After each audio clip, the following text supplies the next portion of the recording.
اعوذ باللہ من الشیطان الرجیم بسم اللہ الرحمن الرحیم۔ السلام علیکم ورحمۃ اللہ وبرکاتہ۔ ناظرین و حاضرین، آج کی ہماری تجوید کی کلاس کا ڈے 11 ہے۔ اس کلاس میں ہم قلقلہ کے بارے میں پڑھیں گے کہ قلقلہ کن حروف پر ہوتا ہے، قلقلہ کسے کہتے ہیں، قلقلہ کی ادائیگی کن حرف پر ہوتی ہے اور قلقلہ کی ادائیگی کو کیسے کرتی ہیں، آواز کو کس طرح سے نکالا جاتا ہے۔ تو آج کی اس کلاس میں ہم یہ سب چیزیں کور کریں گے اور مثالوں کے ساتھ پڑھیں گے، سیکھیں گے کہ قلقلہ کس طرح سے ادا کرنا ہے جب قرآن پاک پڑھنا ہے۔ تو سب سے پہلی بات یہ ہے کہ آپ نے ویڈیو کو پورے دیکھنا ہے، اینڈ تک دیکھنا ہے۔ اگر آپ ویڈیو کو سکپ کر کے دیکھیں گے تو آپ کو سمجھ نہیں لگے گی۔ تو چلے شروع کرتے ہیں۔ قلقلہ کن حروف پر ہوتا ہے؟ قاف، طا، با، جیم، دال، ٹھیک ہے۔ ان 5 حروف پر قلقلہ ہوتا ہے، لیکن ان 5 حروف پر کب قلقلہ ہوتا ہے؟ جب ان پر جزم آ جاتی ہے، ٹھیک ہے، جسے سکون بھی کہتے ہیں، جسے ساکن بھی کہتے ہیں، ٹھیک ہے۔ یہ جزم، یہ اوپر جو یہ نشان ہے، یہ جزم کا نشان ہے۔ اگر ان 5 حروف کے اوپر جزم آ جائے تو وہاں پر قلقلہ ہوگا، ٹھیک ہے۔ قاف، طا، با، جیم اور دال۔ چلیں اب دوسرا سوال کور کرتے ہیں کہ قلقلہ کسے کہتے ہیں۔ قلقلہ ایک ایسی آواز ہے جب ان حروف پر جزم آتی ہے، ان 5 حروف پر جزم آتی ہے تو آخر میں اسے نکالا جاتا ہے۔ جب قاف، طا، با، جیم، دال کے اوپر جزم آ جائے، یعنی ان میں سے کوئی حرف ساکن ہو، تو آخر میں ان کی آواز کو جنبش دی جاتی ہے، ٹھیک ہے۔ وہ کر کے بھی آگے دکھاتے ہیں ہم۔ جنبش دی جاتی ہے، تھوڑی سی حرکت لاتے ہیں، آواز کو دبا کر تھوڑا سا اور نکالتے ہیں تو اسے قلقلہ کہتے ہیں۔ مثال کے طور پر اب آپ سمجھیں، حمزہ زبر قاف، اق، ٹھیک ہے، اس کی آواز کو ہم لوگوں نے دبا کر باہر نکالنا ہے۔ کیسے نکالیں گے؟ حمزہ زبر قاف، اق، ٹھیک ہے، حمزہ زبر طا، ات، حمزہ زبر با، اب، ٹھیک ہے، حمزہ زبر جیم، اج، حمزہ زبر جیم، اج، حمزہ زبر دال، اد، ٹھیک ہے۔ ان 5 حروف قاف، طا، با، جیم، دال کے علاوہ کسی حرف پر قلقلہ نہیں کرنا ہوتا۔ حروف تہجی میں کسی بھی حرف پر اگر جزم آ جائے تو ان 5 کے علاوہ تو آپ نے قلقلہ نہیں کرنا۔ ایک دفعہ پھر میں آپ کے ساتھ پریکٹس کرتی ہوں۔ حمزہ زبر قاف، اق، ٹھیک ہے، تھوڑا سا آواز کو دبانا ہے، تھوڑا سا دبا کر باہر نکالنا ہے، پہلے اق پر رک کر پھر باہر نکالنا ہے آواز پر۔ حمزہ زبر قاف، اق، حمزہ زبر طا، ات، حمزہ زبر طا، ات، ات، ٹھیک ہے، حمزہ زبر با، اب، حمزہ زبر جیم، اج، حمزہ زبر دال، اد۔ یہ تھوڑا سا آواز کو نا دبا کر باہر نکالنا ہے، ٹھیک ہے۔ اب دیکھتے ہیں قلقلہ کا مجموعہ کیا ہے۔ قطوبن جدن، ٹھیک ہے، یہ اس کا قطب اور جد یعنی کہ قطوبن جدن قلقلہ کا مجموعہ ہے۔ یہ یاد کرنے سے آپ کو قلقلہ کے حروف یاد رہیں گے، قاف، طا، با، جیم، دال، ٹھیک ہے۔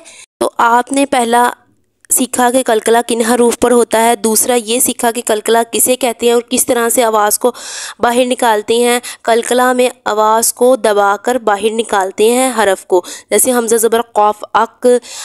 اب تیسری بات جو قلقلہ کے بارے میں ہے وہ یہ ہے کہ قلقلہ کے حرف کے اوپر وقف کی صورت میں ہم کس طرح سے ادا کریں گے حرف کو۔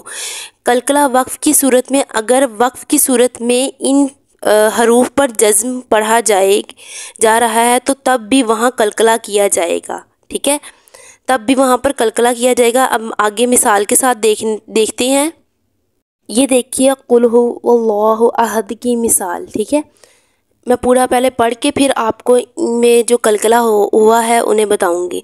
قل ہو اللہ احد، اللہ الصمد، قل ہو اللہ احد، اللہ الصمد، لم یلد ولم یولد ولم یکن لہ کفوا احد، ٹھیک ہے۔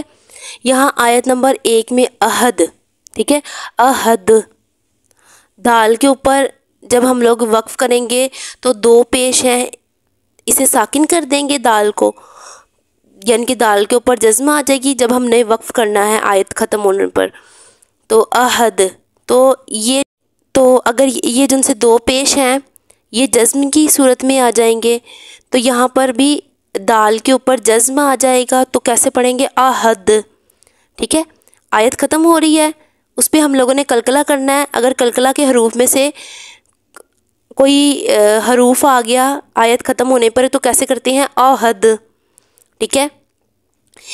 احد، اب صمد، لد، لم یلد ولم یولد، ٹھیک ہے۔ ایسے کر کے آواز کو صرف تھوڑا سا دبا کر باہر نکالنا ہے۔ قلقلہ، جس حرف پر قلقلہ ہو اس کی آواز کو تھوڑا سا دبا کر باہر نکالنا ہے۔ اب قلقلہ کی مثال تشدید پر، یعنی کہ وہ شد ہوتے ہیں نا، دو منہ والی سین، اس پر ہم لوگ کس طرح سے کریں گے شد پر قلقلہ؟ یہ یاد رکھیں کہ اگر قلقلہ کرنے والے حرف پر اگر وقف کرنا ہو اور ساتھ تشدید بھی ہو، یعنی کہ یہ شد بھی ہو، تو تھوڑا سا آواز کو زیادہ دبا کر قلقلہ کرتے ہیں، تھوڑی زیادہ واضح آواز میں قلقلہ کریں گے۔ آپ نے اس بات کو ذہن میں رکھنا ہے کہ قلقلہ جزم پر بھی ہوتا ہے، جو میں نے تیسری بات آپ کو بتائی تھی، تیسری بات یہ بتائی تھی کہ جزم پر قلقلہ کس طرح سے ہوگا، ٹھیک ہے۔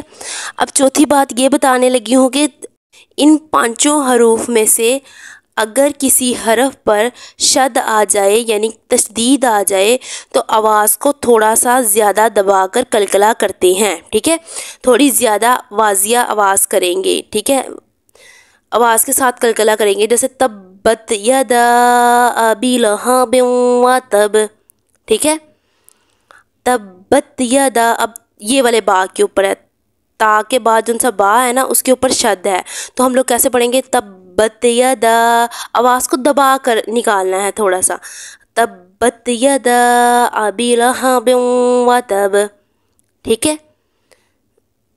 اب یہاں پر دیکھیں وتب پر با ساکن کرنی ہے اور ساتھ تشدید بھی ہے، تو ہم قلقلہ زیادہ واضح کریں گے، ٹھیک ہے۔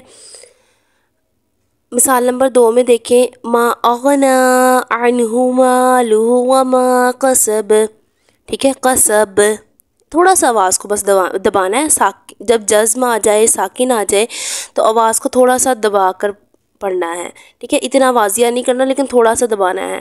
لیکن جب اگر تشدید آ جائے یعنی کہ شد آ جائے وہاں پر آواز کو آپ نے زیادہ دبانا ہے۔ آگے پڑھتے ہیں، سَيَصْلَىٰ نَارًا ذَاتَ لَهَبٍ وَامْرَأَتُهُ حَمَّالَةَ الْحَطَبِ فِي جِيدِهَا حَبْلٌ مِّن مَّسَدٍ، ٹھیک ہے، یہاں پر با کے اوپر تھی حب، تھوڑا سا بس آواز کو دبا کے نکالنا ہے۔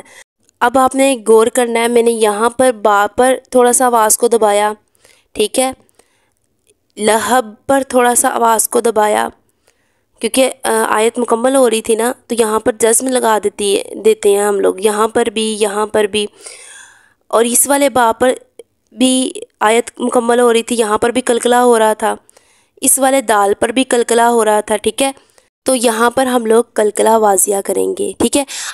2 باتیں آپ نے یاد رکھنی ہے، جزم پر ہلکا سا آواز کو دبانا ہے، ٹھیک ہے، ہلکا سا آواز کو دبا کر نکالنا ہے، اور جب تشدید یعنی کہ شد آتی ہے نا 2 منہ والی جس حرف کے اوپر ان پانچوں میں سے، وہاں پر آپ نے زیادہ آواز کو دبا کر واضح کرنا ہے کہ یہاں پر ہم لوگ قلقلہ کر رہے ہیں، آواز کو تھوڑا سا دبا کر منہ سے نکالنا ہے، ٹھیک ہے۔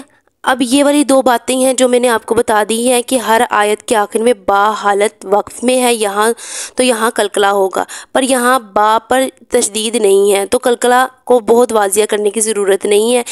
وہی بات ہے کہ آپ نے جزم پر یعنی کہ ساکن کی حالت میں قلقلے کو اتنا واضح کرنے کی ضرورت نہیں، لیکن آپ کو اتنا پتہ ہو کہ یہاں پر قلقلہ ہو رہا ہے، تھوڑا سا آپ نے ادا بھی کرنا ہے، تھوڑا سا آواز کو دبانا ہے، اور جہاں پر تشدید ہو رہی ہو جیسے ہم لوگوں نے پڑھی تھی وَتَب، پڑھا ہے نا یہاں پر وَتَب، یہاں پر آپ نے زیادہ آواز کو دبانا ہے، یہاں پر زیادہ قلقلہ ہوگا۔ اگر آپ کو تجوید سے ریلیٹڈ، قرآن پاک پڑھنے سے ریلیٹڈ کوئی بھی مسئلہ آتا ہو تو آپ مجھے کمنٹ باکس میں لازمی بتائیں تاکہ میں جلدی سے جلدی آپ کی رہنمائی کر سکوں، آپ کے قرآن پاک کو بہتر سے بہتر کر سکوں۔ اگر آپ کو یہ میری ویڈیو اچھی لگی ہو تو پلیز لائک کرنا، چینل کو سبسکرائب کرنا۔ تو ملتے ہیں اگلی ویڈیو میں، اگلے سبق میں، تب تک کے لیے اللہ حافظ۔